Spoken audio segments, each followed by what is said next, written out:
Hindi na lamang pagsungkit ng panalo ang inahabol ni Inter Miami forward Lionel Messi sa Major League Soccer, kundi ang muling pag-ukit ng kasaysayan sa football kasunod ng panalo nila kontra DC United.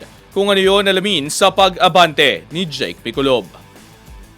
Paulit-ulit ang pinatunayan ni Lionel Messi na sa kabila ng kanyang edad, ang kanyang kakayahang gumawa ng pambihirang kasaysayan sa loob ng pitch ay nananatiling walang katulad. Sa pagharap ng Inter Miami kontra DC United nitong linggo Philippine time, hindi lang ang record-breaking na crowd sa Baltimore ang nasaksihan, kundi ang patuloy na paglapit ng Argentinian maestro sa isang makasaysayang milestone. Itbit ang kanyang kakayahan na gawing simple ang mahirap, isang deft finish sa 27 mark ang nagdala sa kanya sa 899 career goals. Para sa isang atleta na nagwagi ng 8 Ballon d'Or, ang bawat pagpasok ng bola sa net ay hindi na lamang para sa 3 puntos. Ito ay paghahanda para sa pagpasok sa Elite 900 Club kung saan ang kanyang matagal na karibal si Cristiano Ronaldo pa lamang ang nakakapagrehistro. Mula nung tumapak sa Miami noong June 2023, tila naging playground na lamang ni Messi ang MLS kung saan nakapagtala na siya ng 80 goals. Ang nasabing tagumpay na pinagtulungan din niya na Matteo Salvetti at Rodrigo De Paul ay nag-abante sa Inter Miami sa kanilang ikalawang panalo ngayong season.